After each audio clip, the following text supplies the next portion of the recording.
بسم اللہ الرحمن الرحیم۔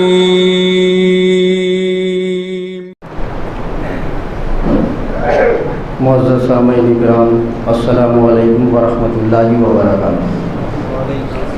الحمدللہ رب العالمین والصلاۃ والسلام علی سید المرسلین، اما بعد، اعوذ باللہ من الشیطان الرجیم، بسم اللہ الرحمن الرحیم۔ قل ان کنتم تحبون اللہ فاتبعونی یحببکم اللہ ویغفر لکم ذنوبکم واللہ غفور رحیم۔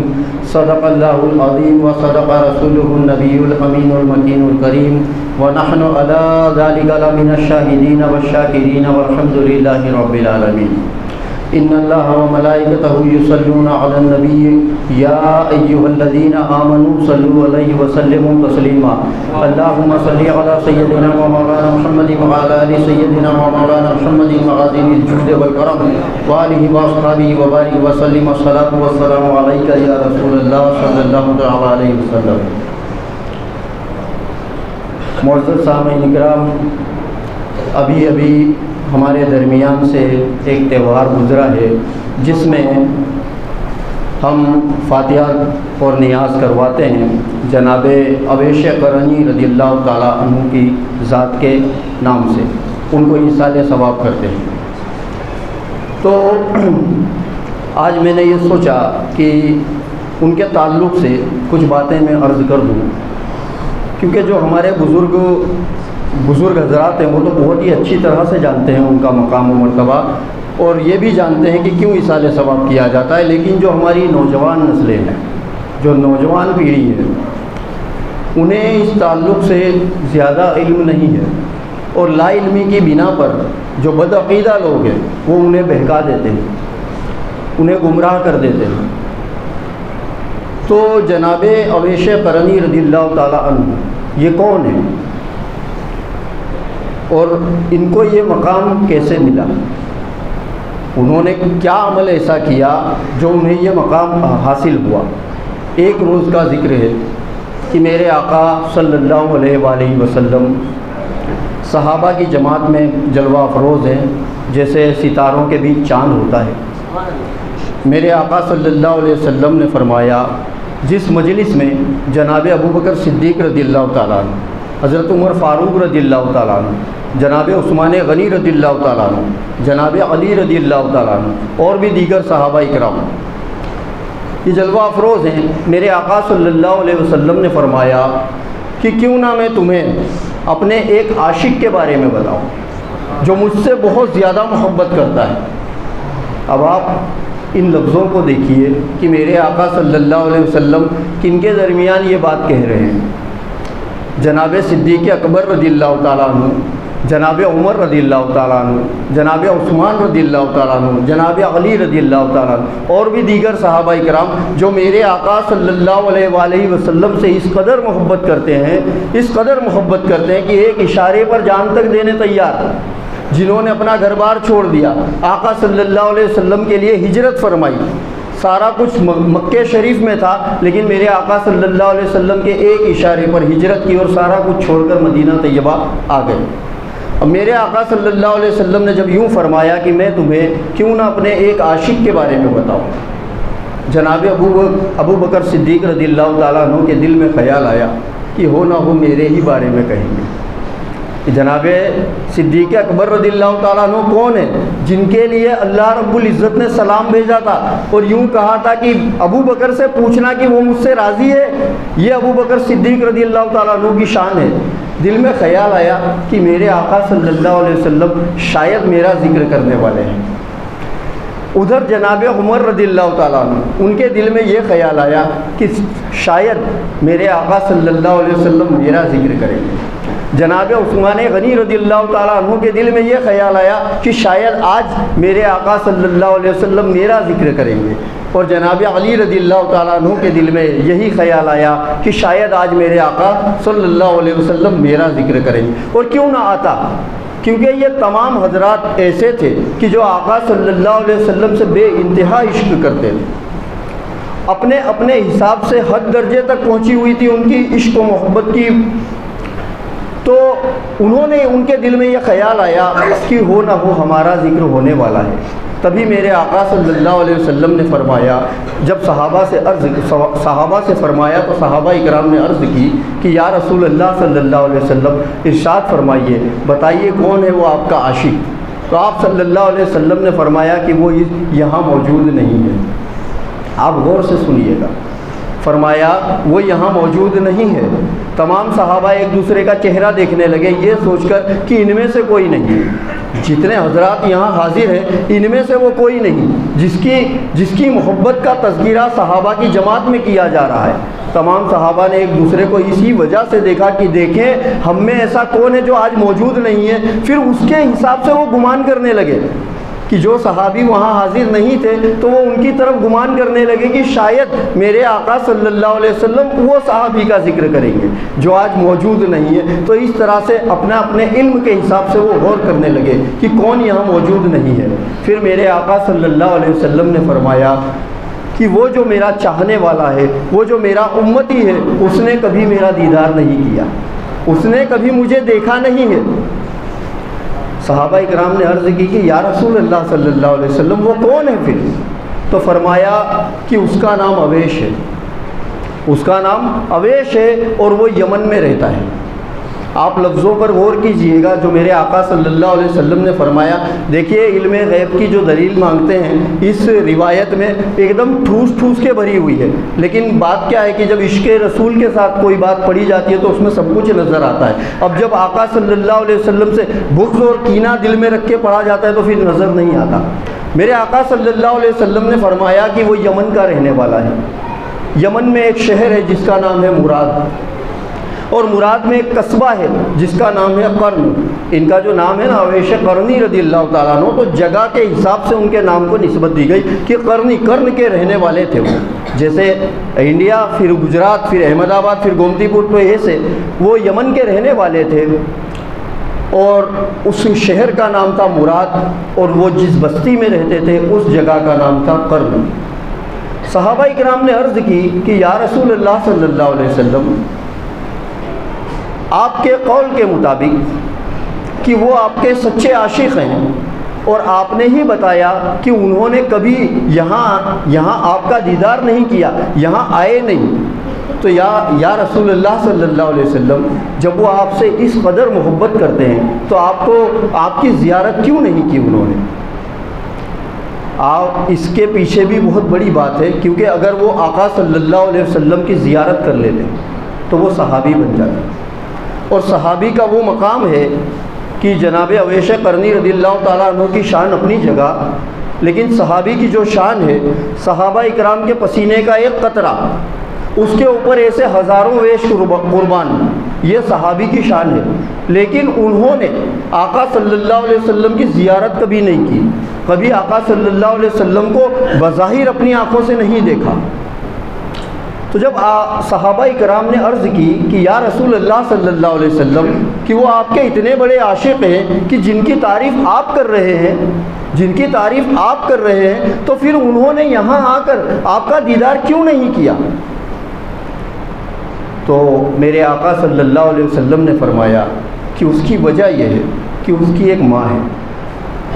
ابھی دیکھیے ہم لوگوں نے حلوے پہ نیاز دلائی ہے نا، میں نے بھی دلائی. یہ کوئی یہ مت سمجھنا میری بات سے کہ میں منکر ہوں، میں بتانا کیا چاہ رہا ہوں وہ سمجھیے آپ، کہ ہم تمام لوگوں نے ان کے نام سے ایصال ثواب کے نام سے فاتحہ درود نیاز جو بھی ہم سے بن پڑا کیا ہم نے.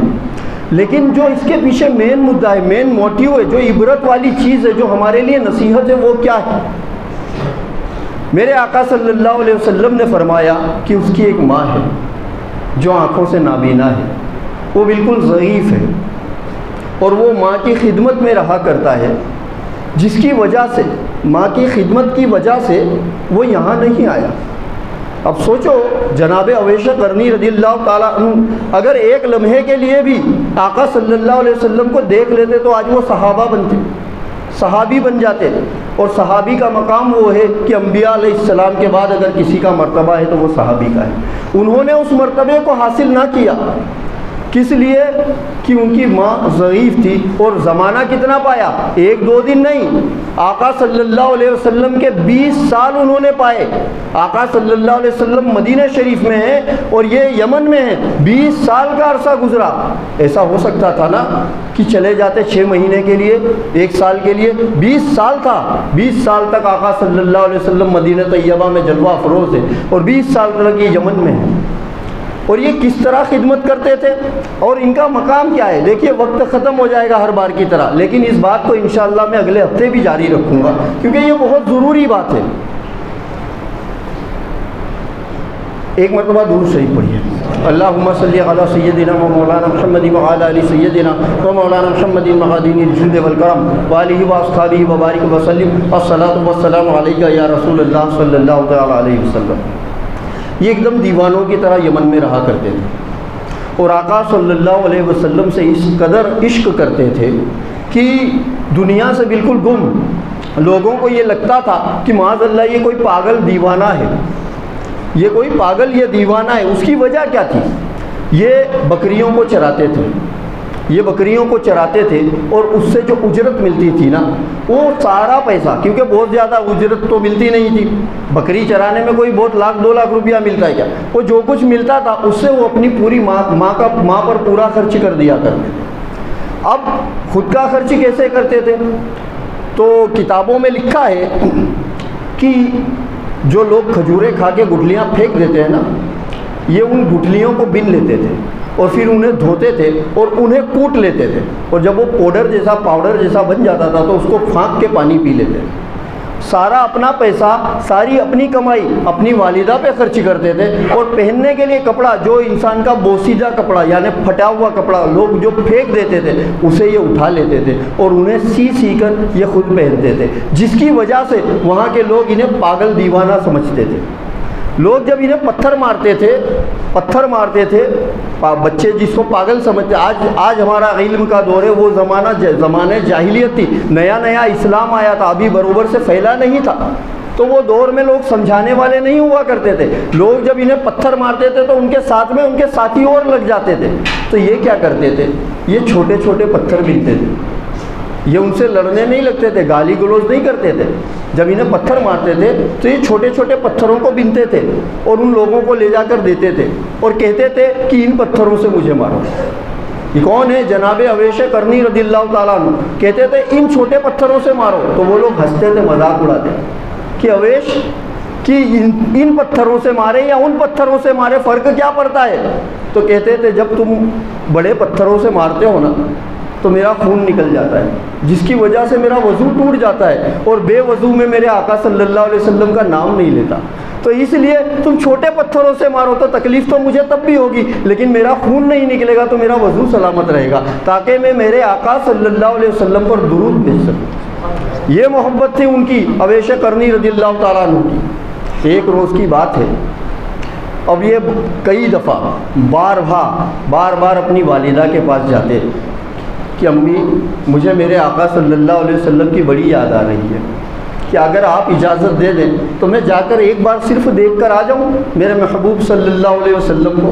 اب ان کی جو والدہ تھی وہ انہیں اس طرح سمجھاتی تھی کہ بیٹا ہمارے جو سرکار صلی اللہ علیہ وآلہ وسلم ہیں ان کا اخلاق ایسا ہے، ان کا حسن و جمال ایسا ہے کہ اگر تم وہاں گیا اور جو تو نے انہیں دیکھ لیا تو تو پلٹ کر واپس نہیں آئے گا، اور اگر تو چلا گیا تو پھر میری خدمت کون کرے گا؟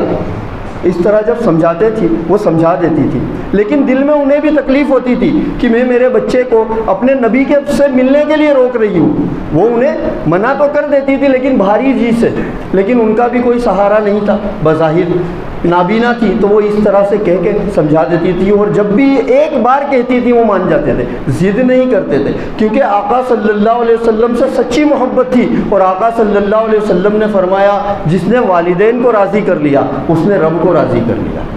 اسی واقعے میں آپ دیکھنا کہ اس نے رب کو کیسا راضی کرا. جس نے والدین کو راضی کیا اس نے رب کو کیسا راضی کیا. کسی کو یہ دیکھنا ہو تو جناب اویس قرنی رضی اللہ تعالیٰ عنہ کی سیرت پڑھے. اب یہ جمعہ میں آدھے گھنٹے کے بیان میں تھوڑی ان کی سیرت بیان ہوگی، لیکن پھر بھی جو وقت میسر آیا اس میں کوشش کروں گا. تو تو اکثر یہ اس طرح سے کہا کرتے تھے، اور والدہ جو تھی وہ انہیں سمجھا دیا کرتی تھی، اور جیسے ہی منع کرتی تھی فوراً مان جاتے تھے۔ ایک روز کی بات ہے، آقا صلی اللہ علیہ وسلم پر درود شریف پڑھ رہے تھے اور اچانک سے ایک دم دل مچل گیا جناب اویس قرنی رضی اللہ تعالیٰ عنہ کا، اور یہ سسک سسک کر رونے لگے، ہچکیاں بن گئیں۔ والدہ نے جب سنا نا، کوئی بھی ماں ہو جب وہ اپنے بچے کی سسکی سنے تو اس کا دل تڑپ جاتا ہے۔ انہوں نے سسکی سنی، ہاتھوں سے کھڑی ہوئی، ہاتھوں سے توتے ہوئے، اندازہ لگاتے ہوئے، ایک اندھا انسان کیسے دیکھتے ہوئے آتا ہے، ایسے آئی اور اپنے بچے کے پاس کہ بیٹا تو رو رہا ہے، تو رو رہا ہے۔ انہوں نے فوراً آنسو پوچھے، کہا نہیں ماں میں نہیں، کہا نہیں بیٹا میں نے آواز سنی، تو رو رہا تھا نا؟ تو کہا ہاں ماں۔ کیا بات ہے، کیوں رو رہا ہے؟ تو کہا مجھے میرے آقا صلی اللہ علیہ وسلم کی یاد آ گئی۔ ماں نے سنا تو ماں کا دل ایک دم تڑپ گیا۔ کہا بیٹا اچھا میں تجھے یہ جانے کی اجازت دے دیتی ہوں، لیکن میری ایک شرط ہے۔ تو کہا کیا؟ کہا تم وہاں جانا نا تو 8 پہر کے اندر، 8 پہر، ایک پہر ہوتا ہے 3 گھنٹے کا، ایک پہر 3 گھنٹے کا ہوتا ہے۔ اپنے لفظوں میں سمجھیں کہ انہوں نے یوں کہا، میں مفہوم بیان کر رہا ہوں، انہوں نے یوں کہا کہ تو 24 گھنٹے میں پلٹ کر واپس آ جانا۔ اچھا یہ بات جہاں لکھی ہے، کس نے لکھی ہے؟ جنہوں نے لکھا ہے ان کا نام ہے شیخ اکرم چشتی رحمۃ اللہ تعالیٰ علیہ۔ ان کی کتاب ہے جس کا نام ہے عشق رسول صلی اللہ علیہ وسلم، یہ واقعہ اس میں لکھا ہوا ہے۔ انہوں نے کہا کہ بیٹا ٹھیک ہے، تو اگر اس قدر دیوانہ ہوا ہے، اس قدر تو رو رہا ہے، زاروں قطار رو رہا ہے، تو ایسا کر کہ میں تجھے اجازت دیتی ہوں، لیکن میری شرط یہ ہے کہ تو 8 پہر کے اندر واپس آ جانا۔ اب یمن کہاں اور مدینہ شریف کہاں؟ ماں نے اس خیال سے یہ شرط رکھی کہ شرط سنتے ہی میرا بیٹا منع کر دے گا کہ ماں میں کیسے جاؤں گا اور کیسے آؤں گا۔ اس دور کے حساب سے 1 مہینہ لگتا تھا جانے میں اور آنے میں۔ اب بہت ہی غور سے سنیے گا۔ اب انہوں نے تو یہ بات پہ غور ہی نہیں کیا کہ دوری کتنی ہے، خالی انہیں خوشی اس بات کی ہوئی کہ ماں نے اجازت دے دی، فوراً کھڑے ہو گئے، کہا ہاں ماں میں آ جاؤں گا 8 پہر میں، میں 8 پہر میں آ جاؤں گا، آپ راضی ہیں نا؟ آپ خوشی سے مجھے اجازت دے رہی ہیں نا؟ ماں نے کہا ہاں میرا بیٹا۔ لیکن ماں نے جب دیوانگی دیکھی، ماں کی بھی آنکھوں میں آنسو آ گئے، ماں کی بھی آنکھوں میں آنسو آ گئے کہ میرا بیٹا میرے نبی صلی اللہ علیہ وسلم سے کیسی محبت کرتا ہے کہ اس کی عقل یہ تک اتنی نہیں چل رہی کہ 8 پہر میں یہ پلٹ کر واپس کیسے آ سکتا ہے۔ لیکن یہ فوراً کھڑے ہو گئے، کہا ماں بس آپ راضی ہو نا؟ آپ خوشی سے کہہ رہی ہو نا کہ میں 8 پہر کے لیے مجھے آپ نے چھٹی دی، 8 پہر کے لیے مجھے اجازت ہے نا؟ میں 8 پہر میں جا کر آ جاؤں گا۔ کہا ہاں بیٹا تجھے اجازت ہے۔ اب اس کے بعد جناب اویس قرنی رضی اللہ تعالیٰ وہاں سے دوڑے اس خیال سے کہ مجھے 8 پہر میں پلٹ کر واپس آنا ہے۔ اب یہ دوڑ رہے تھے کہ اچانک دل میں خیال آیا کہ اویس تو اپنے نبی صلی اللہ علیہ وسلم سے ملنے جا رہا ہے، اور یہ جو راستہ ہے یہ تیرے نبی صلی اللہ علیہ وسلم کے گھر تک جا کر ملے گا، تو اس راستے کا احترام نہیں کر رہا، تو اس راستے پر دوڑ کر چلے گا، تیری یہ جرت۔ جیسے ہی خیال آیا رک گئے، اب دھیمے دھیمے چلنے لگے۔ یہ دیکھو آقا صلی اللہ علیہ وسلم سے یہ محبت، ہم تو اب تو سوچ بھی نہیں سکتے، ہماری تو سوچ بھی ایسی نہیں جا سکتی۔ یہ ان کی محبت، وہیں ٹھہر گئے اور پھر دھیرے دھیرے چلنے لگے کہ یہ جو راستہ ہے نا اس پہ چلتے چلتے میرے نبی صلی اللہ علیہ وسلم کا شہر آئے گا، پھر ان کا گھر آئے گا، پھر جناب رسول اللہ صلی اللہ علیہ وسلم کی ذات آ جائے گی، تو یہ وہ راستہ ہے، مطلب یہ اتنا مقدس راستہ ہے اور اس پر میں دوڑ کر چلوں۔ رک گئے، دھیرے دھیرے چلنے لگے۔ اب جیسے ہی دھیرے دھیرے چلے ان کو اپنی ماں کی بات یاد آ گئی کہ 8 پہر میں پلٹ کر واپس آ جانا، تیری والدہ تیرا انتظار کر رہی۔ جیسے ہی خیال آیا دوڑنے لگے، جیسے ہی خیال آیا کہ 8 پہر میں مجھے میری والدہ کے پاس جانا۔ ایک طرف عشق تھا آقا صلی اللہ علیہ وسلم سے، دوسری طرف ماں کی فرما برداری تھی۔ اس واقعے میں آپ ان دونوں چیزوں کو دیکھو کہ کیسی محبت ان کو، کیونکہ یہ بھی میرے نبی صلی اللہ علیہ وسلم کا فرمان تھا کہ اپنی والدین کی اطاعت کرو، تو یہ میرے آقا صلی اللہ علیہ وسلم سے عشق کی بنا پر وہ اپنی والدہ کی اس قدر اطاعت کر رہے ہیں۔ والدہ کا خیال آیا، پھر دوڑنے لگے، پھر خیال آیا، پھر یہ دھیرے چلنے لگے۔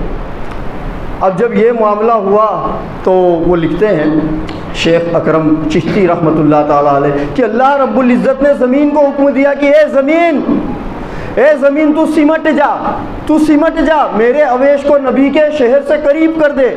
زمین نے عرض کی کہ یا پاک پروردگار، ایسا حکم کسی بندے کے لیے تو دیتا ہے، آج کیا خاص بات ہے جو تو نے ایسا حکم مجھ پر نافذ کیا؟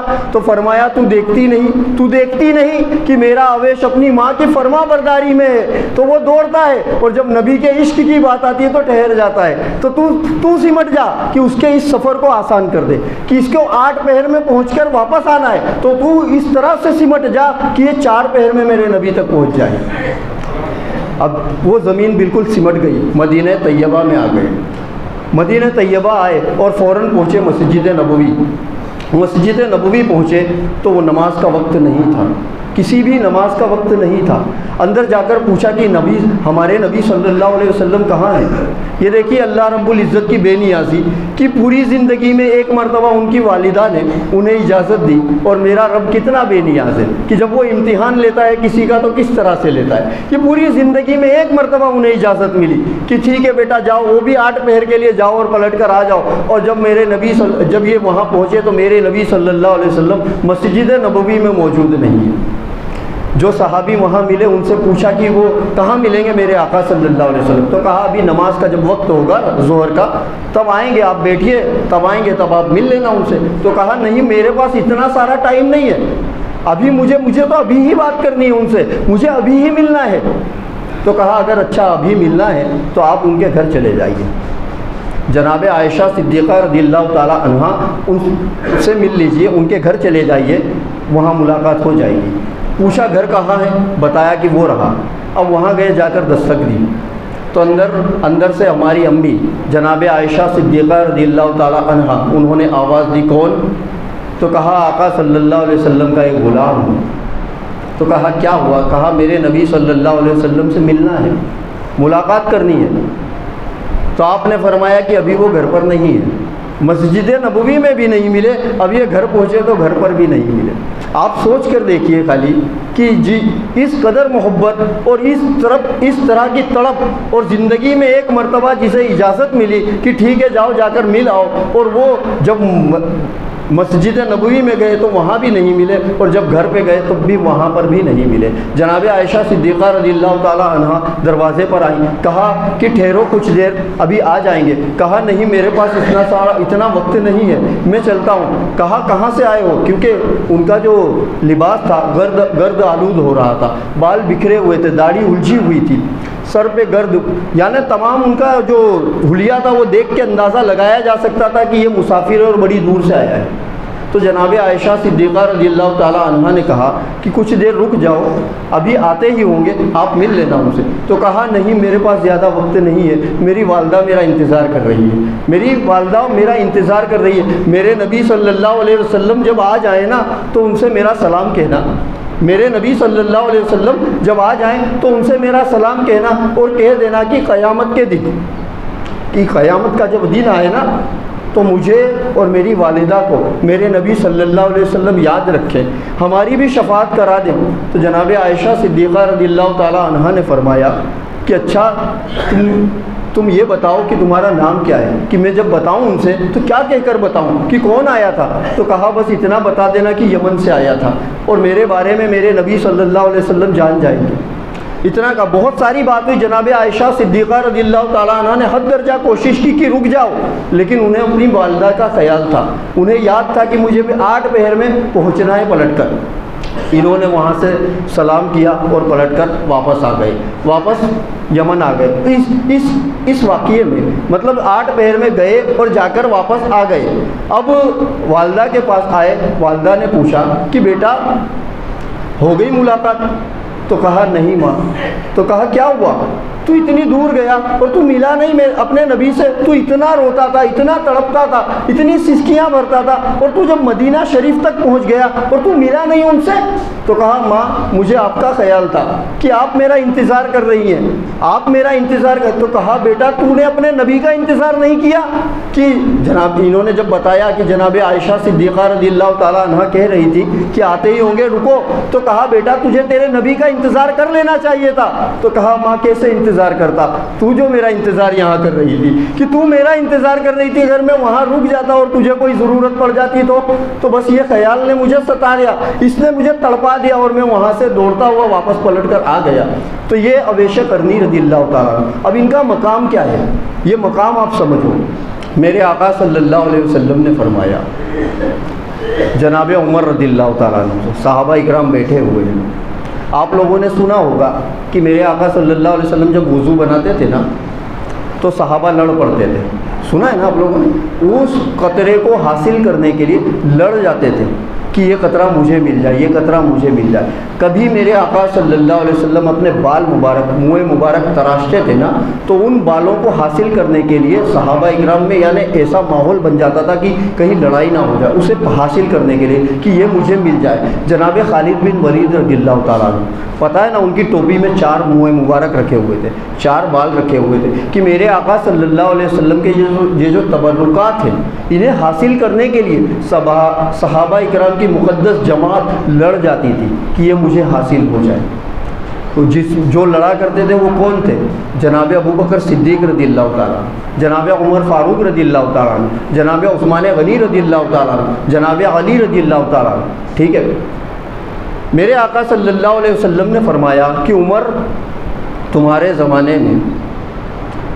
زمانے میں ایک شخص آئے گا جس کا نام اویش ہوگا، یمن کا رہنے والا ہوگا، مراد شہر سے تعلق رکھتا ہوگا اور قرم قصبے میں رہتا ہوگا، اور جب تم ان سے ملو، یہ کس سے کہہ رہے ہیں؟ جناب عمر رضی اللہ تعالیٰ عنہ اور جناب علی رضی اللہ تعالیٰ عنہ، یہ دونوں، ایک شیر خدا ہے اور دوسرا وہ ہے جس کو دیکھ کر شیطان بھاگ جاتا ہے۔ جناب حضرت عمر رضی اللہ تعالیٰ عنہ کیا شان ہے کہ میرے نبی صلی اللہ علیہ وسلم نے فرمایا کہ میرے بعد اگر کوئی نبی ہوتا تو وہ میرا عمر ہوتا۔ تو یہ حضرت عمر رضی اللہ تعالیٰ عنہ سے فرما رہے میرے آقا صلی اللہ علیہ وسلم کہ وہ شخص جب ملے تو یہ میرا کرتا مبارک، یہ جو میرا کرتا ہے، یہ جو میرا جھبا ہے، یہ اسے دے دینا۔ آپ اس بات پر غور کیجئے، آپ ذرا سوچئے کہ مقام کیا ملا انہیں، کہ صحابہ اکرام تو لڑتے تھے پانی لینے کے لیے، حاصل کرنے کے لیے، کوئی بالوں کے لیے لڑ رہا ہے، کوئی کپڑے کے لیے لڑ رہا ہے، کوئی پانی کے لیے لڑ رہا ہے۔ یہاں میرے آقا صلی اللہ علیہ وسلم صحابہ سے کہہ رہے ہیں کہ یہ میرا جو کرتا ہے یہ اسے دے دینا، یہ میرا کرتا اسے دے دینا اور اس کو میرا سلام کہنا، اس کو میرا سلام کہنا۔ آج پوری دنیا میرے نبی صلی اللہ علیہ وسلم کو سلام کرے، جب جبریل علیہ السلام آئے تو آ کے کہے کہ یا رسول اللہ صلی اللہ علیہ وسلم، اللہ رب العزت نے آپ کو سلام کہا ہے، لیکن میرے نبی صلی اللہ علیہ وسلم جناب عمر سے فرما رہے ہیں کہ جب اس سے ملنا تو اس کو میرا سلام کہنا۔ دوستو یہ مقام کیسے ملا ان کو؟ یہ مقام کیسے ملا؟ یہ مقام ماں کی اطاعت سے ملا۔ اب وقت زیادہ نہیں ہے، انشاءاللہ اگلے ہفتے اسی بات کے اوپر گفتگو کی جائے گی۔ میرے کہنے سننے میں اگر کوئی غلطی ہو تو اللہ رب العزت مجھے معاف فرمائے۔ سبحان اللہ و بحمدہ، سبحان اللہ العظیم و بحمدہ، استغفر اللہ۔ جو حضرات سنتیں نہیں اللہ کی، سنتیں نہ فرمائے۔